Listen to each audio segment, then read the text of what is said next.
Okay, looking forward here, the Dropbox tab. Dropbox is, of course, used for students to submit their assignments. Again, e-learning students will be farther away and not necessarily able to hand you things, so that would be the main reason for it being here.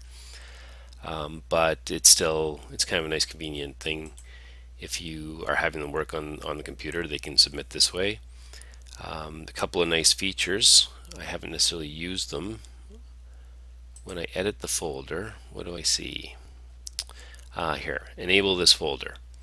And basically, if I select enable this folder, what happens is the assignment, when it's submitted, automatically goes through turnitin.com. And students get the normal feedback and so on. Again, haven't used it. I'm told it works really easily and really well. So just something that I thought should be mentioned there. The other nice thing about the edit folder, and no surprise probably, you can set a start and an end date and a due date, of course. I'm not really sure how the due date versus the end date really works, other than I guess things show up late but can still be submitted up to the end date. So it kind of gives the students a due date and then a drop dead date, I suppose would be an option, or a way to think of it, sorry. And when you put the end date in, let's see, what day is it today? It's the 10th today. I don't think I need the others, although I'll put them in anyways. And it's going to be due 4 p.m. today. The one nice thing with it is it should show up on the calendar now as an upcoming event as well. So students do sort of get that extra notification that that the due date is coming. As far as using the Dropbox goes, when the student clicks on it, you'll go in as a student so you see.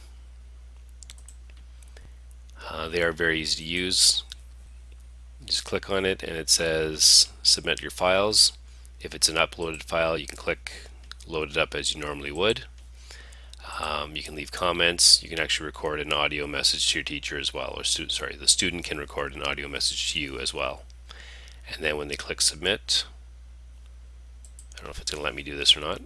Let's see.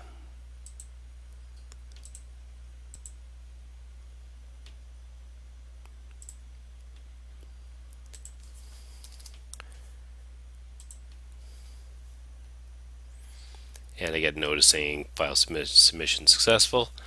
Often the students will receive an email as well at that point saying that they've submitted it, sort of from the system, saying that the submission was received. So they actually have kind of a backup there saying, I know that I received that, or sorry, that's been received, and if my teacher didn't get it, then at least I've got this proof that I did submit it on the system, and we can figure out what happened somewhere along the way.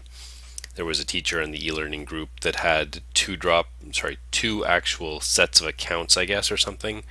And one of our students at TDSS was submitting work to her fairly regularly, and she wasn't seeing any of it. And it was going to a second Dropbox she had somehow. Not actually a second option under this list, but a second area with the same set of names for her Dropboxes. So it was kind of a weird thing, but the student had all these emails saying that they confirmed she'd submitted things on time, and so it was kind of nice for her that way. Last thing here, when you look at, let's go into one of these assignments here. Instead of just having the students go directly to the Dropbox, we can include Dropboxes right in the assignment. It looks like there isn't one in this one, but I can do this fairly quickly.